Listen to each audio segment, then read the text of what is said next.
wassalatu wassalamu ala asrafil anbiya'i wal mursalin wa ala alihi wa ashabihi ajma'in.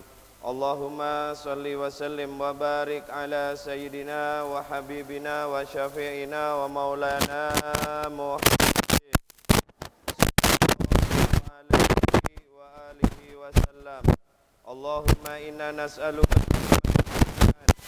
wa rizqan tayyiban mubarakan wa amalan. Kita lanjutkan kembali sore hari ini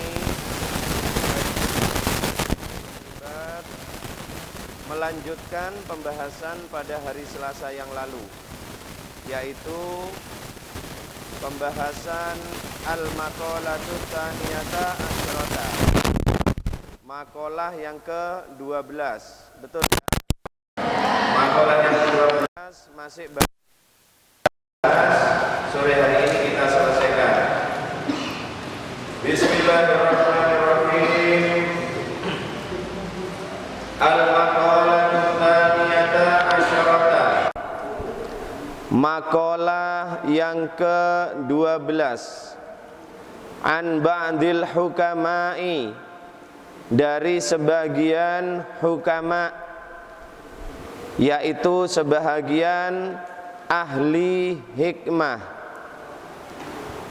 Salah satu asya'a, ada 3 macam cara. Tufarrijul gusasa, untuk menghilangkan kesusahan. Yang pertama yang sudah kita bahas kemarin adalah dzikrullahi ta'ala, yaitu zikir kepada Allah ta'ala. Zikir adalah salah satu cara untuk bisa menghilangkan kesusahan. Dan yang kedua, cara menghilangkan kesusahan adalah waliqa'u auliya'ih, yaitu menemui para wali-walinya Allah. Liqa'u auliya'ih ai liqa'u auliya'illah, yaitu menemui para wali-walinya Allah Subhanahu wa ta'ala. Menemui para walinya Allah, para jamaah dan para santri semuanya, adalah obat untuk menghilangkan kesusahan yang kita rasakan. Tetapi pertanyaannya sekarang, walinya Allah itu oleh Allah diperlihatkan apa tidak di hadapan manusia? Habib bisa tanya, auliya illah, walinya Allah, walinya Allah itu oleh Allah diperlihatkan enggak di hadapan manusia? Para jamaah bagaimana jawabannya? Diperlihatkan apa tidak? Maka para wali-walinya Allah itu memang sengaja oleh Allah disembunyikan, diberikan satu tutup, agar supaya mata manusia tidak dapat dengan mudah memandang bahwasannya dia adalah seorang walinya Allah. Untuk apa? Untuk melindungi siapa? Melindungi si wali itu sendiri, agar supaya dia tidak dielu-elukan oleh masyarakat, dia tidak dipuja-puja oleh manusia. Para santri, para pendengar di rumah dan para jamaah, wali Allah itu adalah manusia-manusia pilihan. Beliau-beliau itu manusia yang dicinta oleh Allah. Oleh karena itu Allah tidak mau hamba-hamba yang dicintainya ini kemudian menjadi berubah tingkah lakunya karena dipuja oleh manusia. Sehingga wali-walinya Allah ini biasanya ditutup, diberikan sitar oleh Allah. Kapan walinya Allah ini akan bisa diketahui oleh orang lain? Yaitu pada saat beliau sudah wafat, sudah meninggal dunia. Saat itulah biasanya maka kewaliannya ditunjukkan oleh Allah Subhanahu wa ta'ala. Tetapi terkadang ada orang-orang yang beruntung yang bisa menyaksikan kekaromahan wali-walinya Allah ini pada saat mereka masih hidup. Contoh Habib Soleh bin Muhsin Al-Hamid Tanggul, seorang waliullah. Maka pada saat beliau masih hidup, ada beberapa orang yang beruntung yang bisa menyaksikan kekeramatan beliau. Tetapi biasanya wali-walinya Allah itu, kalau kekeramatannya itu disaksikan oleh orang lain, ini perhatikan, lihat Habib Isa, biasanya walinya Allah itu, kalau kekeramatannya dia kok kemudian disaksikan sama orang lain, maka seketika walinya Allah itu akan begini. Lihat Habib Isa, kepada orang yang menyaksikan itu, apa maksudnya? Apa maksudnya? Tutup mulut, jangan ceritakan kepada siapa siapa. Itu walinya Allah. Tapi lek duduk waline Allah, waduh, ceritakno, sebarno, jarno terkenal aku. Begitu. Tapi walinya Allah ndak. Pada saat kekeramatannya kok disaksikan oleh orang lain, maka beliau selalu begini, jangan bicara siapa-siapa ya. Nah, pasti begitu.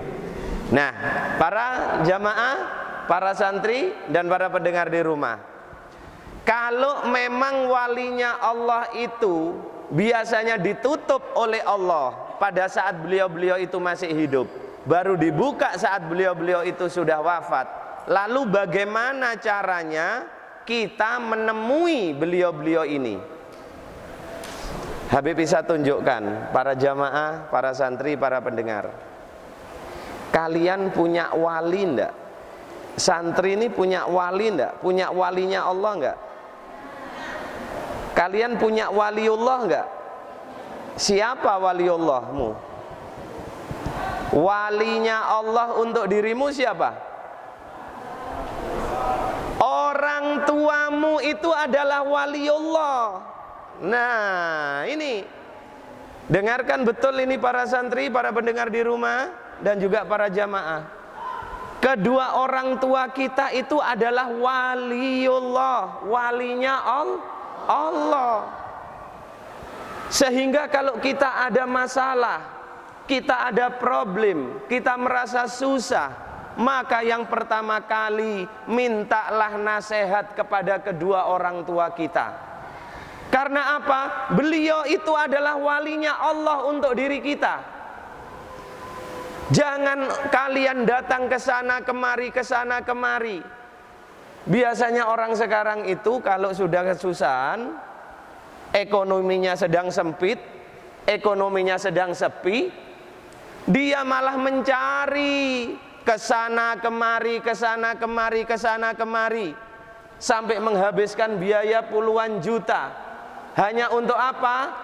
Untuk minta doanya agar supaya problemnya itu selesai.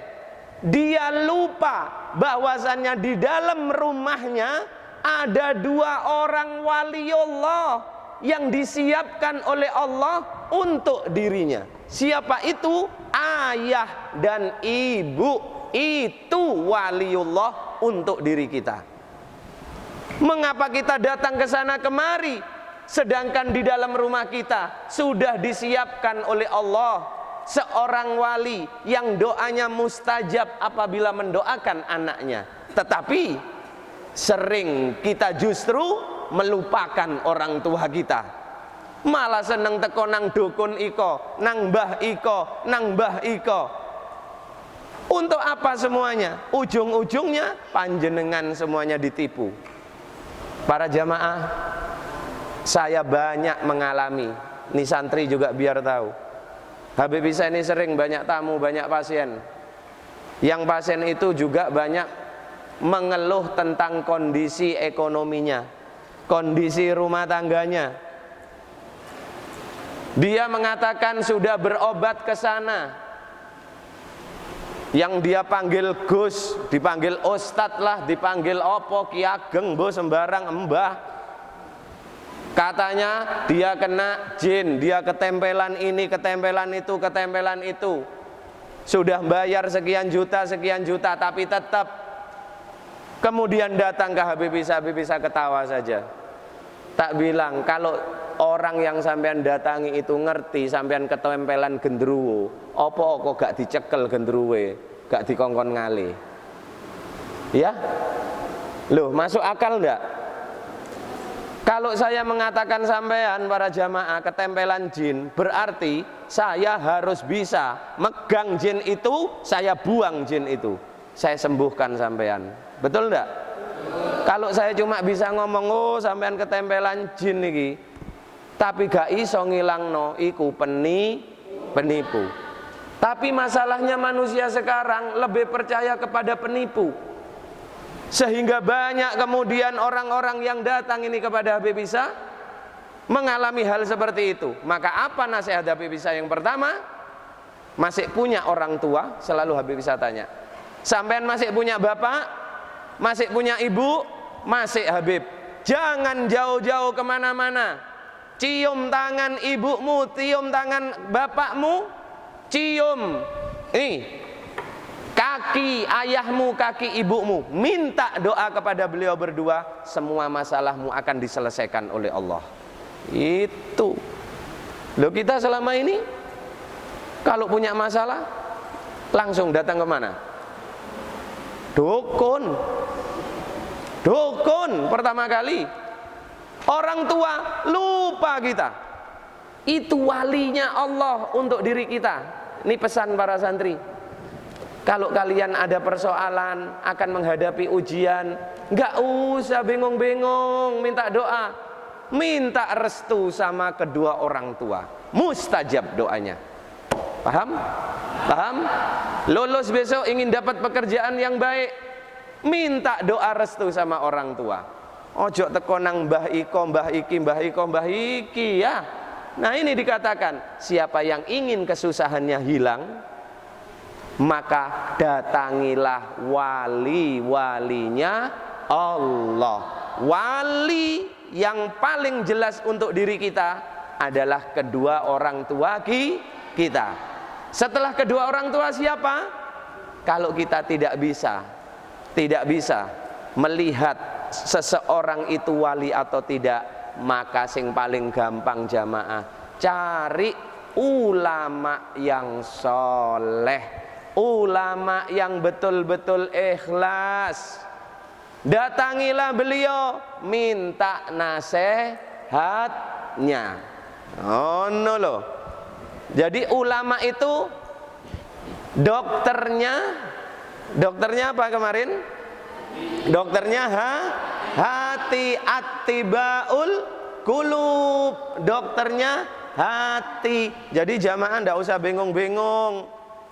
Kalau sampean punya masalah, punya kesusahan, sudah datang ke ulama. Tapi ulama sing teman-teman ulama, ya, ulama yang soleh betul, datang kepada beliau. Karena apa? Karena apapun yang keluar dari lisan ulama itu adalah mutiara. Pasti yang keluar dari lisan ulama itu ucapan-ucapan yang baik, ucapan-ucapan yang menyejukkan. Gak ono ulama itu ngadu domba, gak ada. Ulama jadi provokator, gak ada. Kalau yang jadi provokator itu makelar ulama, bukan ulama, ya. Loh, kalau namanya ulama itu ndak ada. Dia mengadu domba, menjelekkan orang lain, nggak ada. Memfitnah, nggak ada. Setiap ucapan dari lisan ulama itu mutiara. Tapi kalau ada orang yang mengaku ulama tapi doyan fitnah, doyan ngadu domba, itu bukan ulama tapi makelare ulama. Paham nggih? Nah, lek wong koyok ngono sampean susah, ojo ditekani, Pak.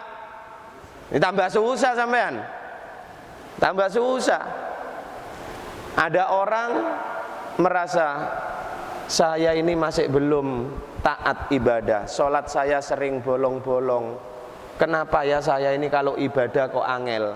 2 hari yang lalu Habib Isa dapat pasien kayak begitu. Tak pikir sakit apa, ternyata keluhan. Saya ini kalau mau sholat kok sulit Beb, kok males. Kalau mau baca Al-Quran kok males saya. Sudah berapa lama? 3 tahun. Alhamdulillah. Ya, 3 tahun. Alhamdulillah. Loh, ada orang seperti itu. Maka kalau mengalami seperti itu, datanglah kepada ulama yang sebenar-benarnya ulama. Kalau sampean datang kepada ulama yang benar-benar ulama, maka pulang dari sana sampean akan menjadi taat ibadahnya. Sholatnya yang awalnya malas menjadi rajin, semangat. Tapi lek mari teko nang ulama sing awale pateng ibadah, mulai teko omahe ulama, lah kok malah gak tahu sholat. Lah berarti sampean keliru. Berarti sing sampean tekani ku mau dudu ulama, tapi kelare ulama gitu loh ya. Jadi hati-hati. Makanya pesan buat santri, besok kalian sudah lulus, sering-seringlah silaturahmi ke guru, sering-seringlah silaturahmi ke ulama. Untuk apa? Untuk mendinginkan hati kalian. Santri-santri dulu itu walaupun sudah berkeluarga, kok tiba-tiba dia punya problem keluarganya, dia nggak kemana-mana dulu, nggak ke dokter psikologi, nggak. Lantaran apa? Iso tambah gendeng kan? Datang ke gurunya dulu, datang ke gurunya, datang ke ulama, minta nasihat. Nah itu santri dulu. Nggak tahu kalau santri sekarang. 5 tahun lulus kira-kira saya ingat ndak ya ambek gurune ya? Hah? Kira-kira ya? Silaturahmi ndak ya? Coba engko tak delok santri-santri iki 2 tahun mari lulus kira-kira silaturahmi gak ke rumah Habib Isa? Nah, lihat kira-kira ya. Nah, kalau kakak kelasmu itu alhamdulillah itu masih sering silaturahmi. Dan bukan cuma silaturahmi, alhamdulillah nggawa Amanda, ngono kan? Roti Amanda ya, bawa opo ya, alhamdulillah. Nah, mudah-mudahan. Maka santri harus begitu besok. Ya, jangan pernah lupakan. Walaupun kalian sudah berkeluarga, kalian sudah bekerja, maka tetaplah sempatkan silaturahmi dengan guru. Ini yang kedua. Obat agar supaya bisa menyelesaikan kesusahan kita. Yang ketiga, apa obatnya orang susah? Wa kalamul hukama, dan nasihat-nasihat oleh para ahli hikmah. Nah para jamaah, carilah orang ahli hikmah. Orang ahli hikmah niku tandane ya napa sih? Kula paringi tandane tiyang sing termasuk ahli hikmah. Kalau ucapan yang keluar itu adalah nasihat-nasihat yang baik, nasihat-nasihat yang menyejukkan, nasihat-nasihat yang mendamaikan, insya Allah itulah ahli hikmah. Tapi dia bukan orang alim Habib, dia ndak hafal hadis, dia ndak bisa tafsir Al-Quran. Ahli hikmah tidak butuh itu Pak. Ahli hikmah itu bukanlah orang yang harus hafal hadis, orang yang ahli tafsir, orang yang ahli VG, tidak. Ahli hikmah itu adalah orang yang ucapannya itu penuh dengan makna, ucapannya itu begitu bijaksana. Orang yang tukaran, gara-gara ucapan ahli hikmah dia menjadi akor kembali. Rumah tangga yang hampir pecah, hampir berantakan, gara-gara nasihat seorang ahli hikmah, rumah tangga itu menjadi rukun kembali. Itulah ahli hikmah. Maka panjenengan padosi tiyang sing kados ngoten. Damel napa Bib? Mbek menawa emben-emben atine sampeyan galo, ben ora teko nang dukun, goleki ahli hikmah. Habib, ulama dan ahli hikmah itu kalau kita datangi pada saat hati kita sedang susah, apakah beliau-beliau itu tidak punya kesusahan? Kan begitu pertanyaannya. Iya kan? Kalau kita berobat kepada ulama, agar supaya susah kita hilang. Ulama ini kan saged ngobati kesusahan. Apa berarti ulamanya itu tidak pernah susah? Jare sapa ulama tidak tahu susah? Malah mungkin susah ulama lebih sering timbangannya sampean, Pak, dibandingkan santri. Lebih banyak susahnya. Kan iya kan? Yang daftar santri banyak, bangunannya belum siap, ya susah iki. Kan iya? Tapi susahnya ulama itu tidak ditunjukkan. Itu loh bedanya. Susahnya ulama niku mboten diketokno teng masyarakat, gak ono sing weruh. Kadang bojone ae ya gak weruh. Sapa sing weruh? Sing weruh ya ulamae iku dhewe ambek Gusti Allah. Itu loh bedanya. Lelek kula kalian panjenengan susah setitik kan kabar-kabar. Berita pagi, berita satu. Kae tangi turu metu teko omah isuk-isuk nonggo wis wadul. Oh ya apa yu? Buka wingi aku cuma iso iwak asin ambek sego cengkaruk. Lho apa? Lah ya apa bojoku sak wulan gak oleh blas nyambut gawe. Lah, isuk-isuk panjenengan biasanya seneng nyimpen kesusahane apa ngumbar kesusahane? Pak jamaah, saya tanya nih, panjenengan ini kalau punya susah iku seneng disimpen dhewe apa diceritakno nang wong liya? Ya? Seneng diceritakno nang wong liya. Ya memang kita bukan ulama.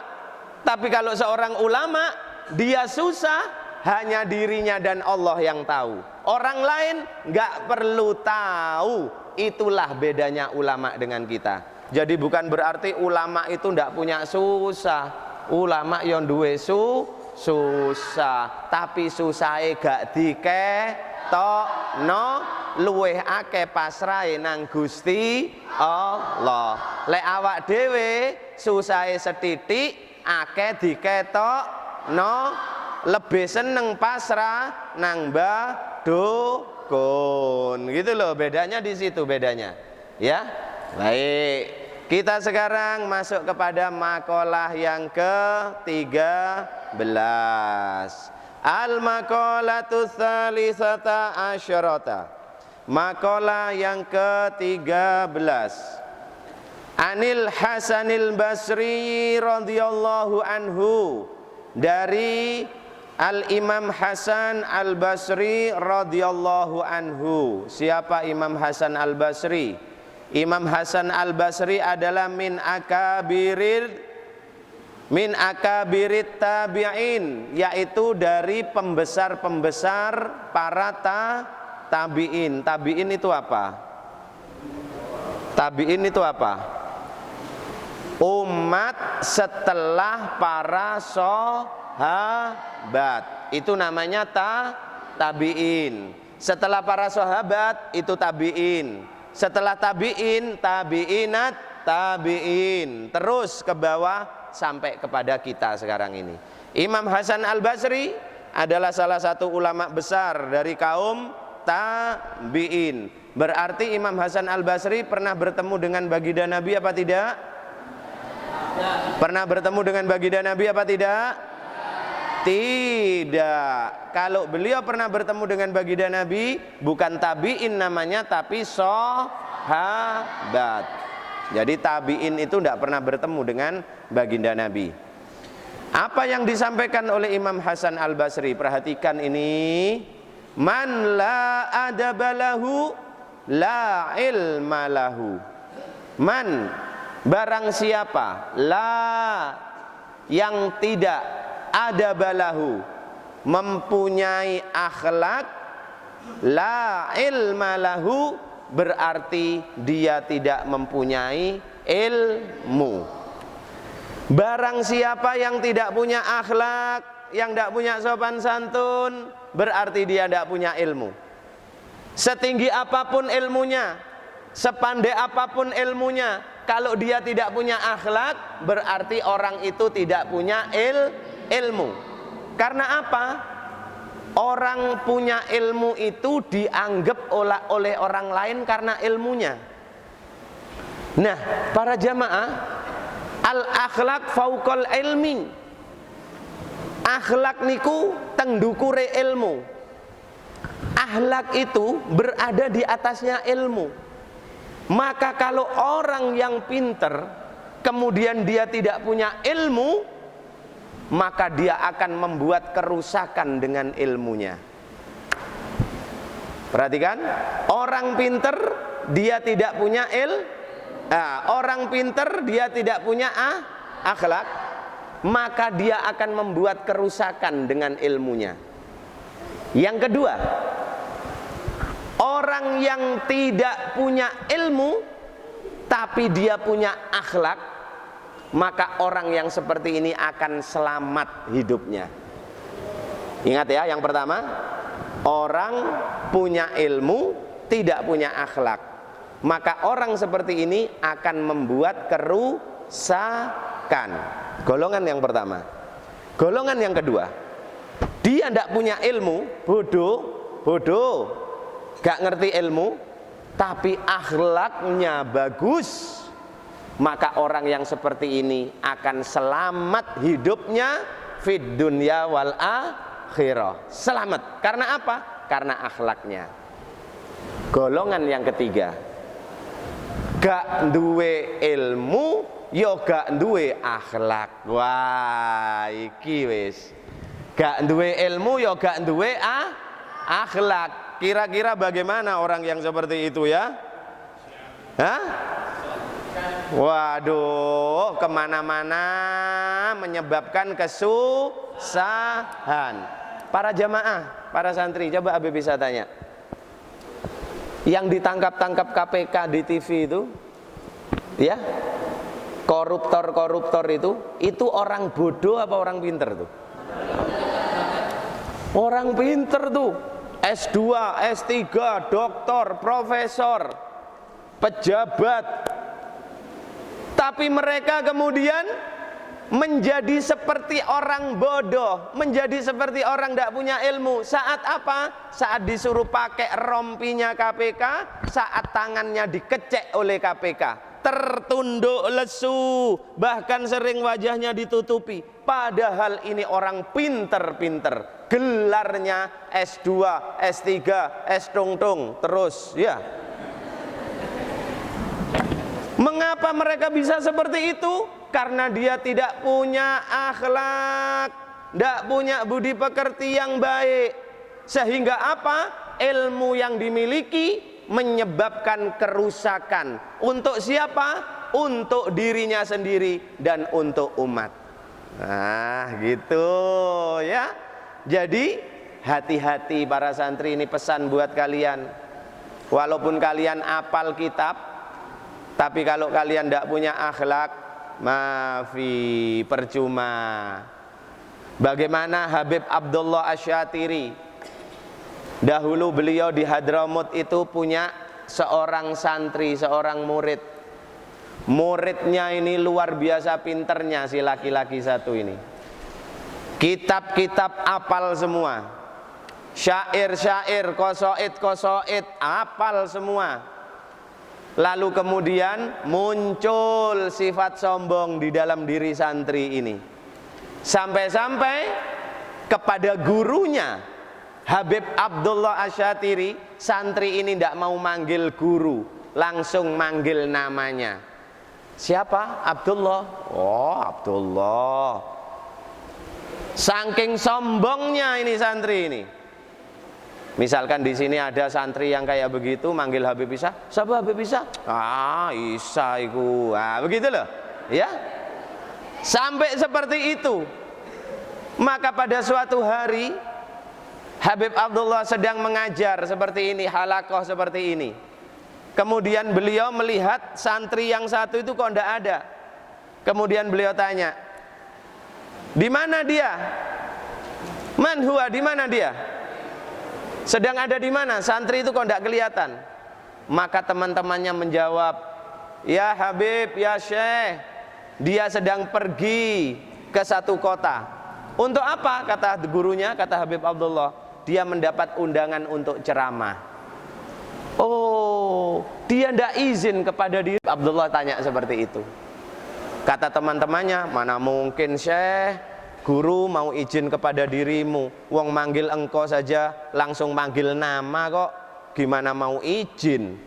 Gitu kan kata teman-temannya, tapi tidak berani ngomong. Maka Habib Abdullah saat itu marah para santri, para jamaah. Maka Habib Abdullah mengatakan, kalau memang begitu, silahkan jasadnya dia bersama dengan dirinya di kota tadi, tetapi ilmunya tinggal di pondok pesantren ini. Jasadnya dia silahkan ada di kota tadi, tempat dia diundang, tetapi ilmunya tetap di sini. Apa yang terjadi? Santri-santrinya begitu mendengar Habib Abdullah berkata seperti itu, ini sudah takut. Aduh, ini sebentar lagi pasti akan terjadi sesuatu ini, karena Habib sudah mengatakan seperti ini. Ternyata benar. Pada saat si santri tadi yang sombong tadi di atas mimbar, kemudian mengucap salam, bersolawat kepada baginda Nabi, pada saat masuk kepada bab yang mau diceramahkan, lolo, nangis ini, hilang semua hafalannya. Aina ilmi, mana ilmuku, kata santrinya tadi. Di atas mimbar hilang semua, hadis, qasaid, qasidah semua hilang, tidak ada satupun yang tersisa. Inilah santri, hati-hati kepada guru, ya. Nah juga para jamaah demikian juga, hati-hati kepada siapa? Panjenengan masih punya orang tua, panjenengan masih punya moro tuwa. Kadang awak dhewe iki hormat nang wong tua tapi gak pati hormat nang mara tuwa. Ya. Biasanya yang dihinggapi penyakit kibir sombong ini sehingga dia tidak punya akhlak itu biasanya wong pinter apa wong bodoh? Biasanya, saya tanya ini para jamaah, para santri, biasanya orang yang dihinggapi penyakit sombong sehingga dia tidak punya akhlak yang baik, itu biasanya orang pinter atau orang bodoh? Orang pinter. Nek wong bodoh, bodoh ya sombong, kan repot kan? Apa yang mau disombongkan? Biasanya orang pinter. Makanya hati-hati. Pada saat kita sudah punya ilmu, kita sudah dipanggil ustadz, kita sudah dianggap sebagai pemuka agama, maka hati-hati terhadap akhlak. Karena apa?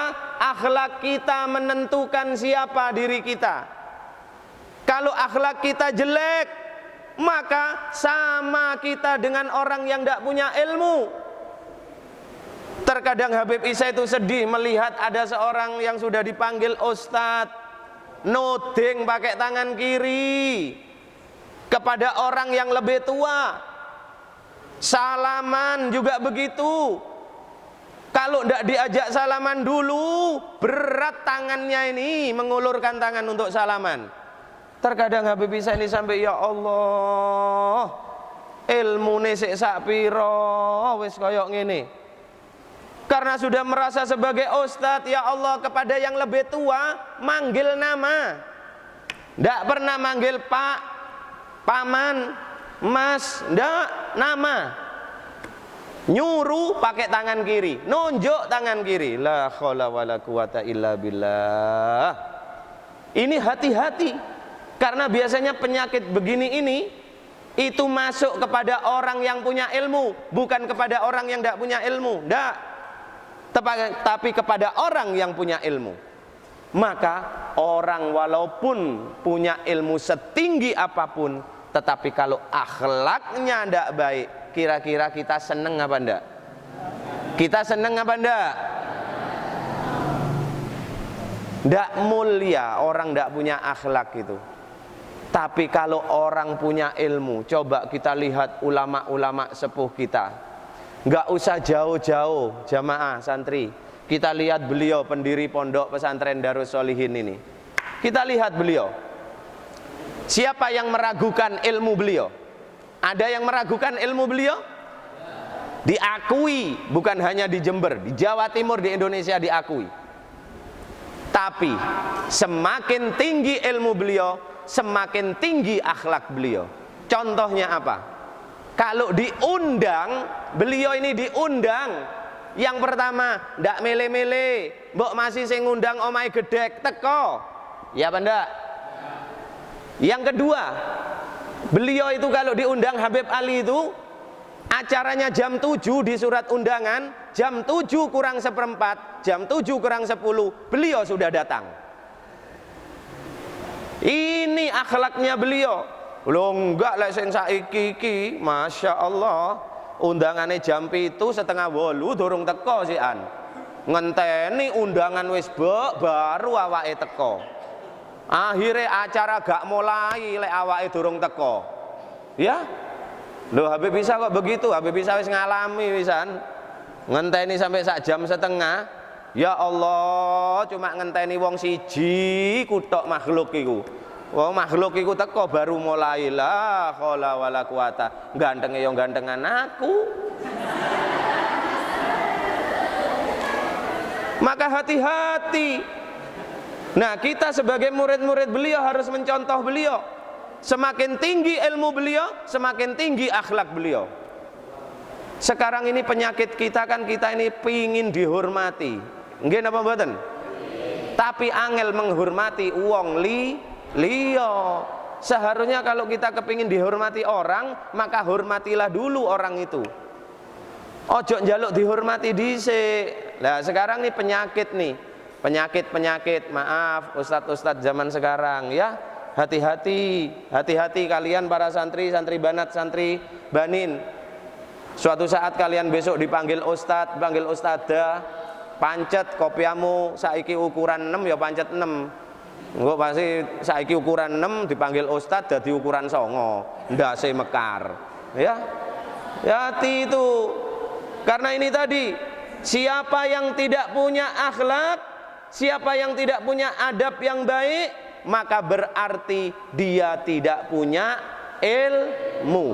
Walaupun ilmunya setinggi langit, walaupun Al-Quran sudah dihafal, walaupun Sahih Bukhari Muslim sudah dihafal, tapi karena tidak punya akhlak, maka sepertinya dia tidak punya ilmu. Eman apa ndak? Eman apa ndak? Apanya yang eman? Ilmunya. Mudah-mudahan kita dijauhkan oleh Allah dari akhlak yang jelek. Itu yang pertama yang disampaikan oleh Imam Hasan Al-Basri. Masih ada 2 lagi. Apa itu? Akan kita ikuti, dilanjutkan insya Allah hari Selasa. Bagi jamaah yang kepingin tahu apa yang 2 lagi, maka hadirlah pada hari Selasa. Sengaja memang Habib bisa pedot-pedot koyok ini. Sengaja dipedot-pedot. Jarno penasaran, gitu loh. Jarno penasaran, ya.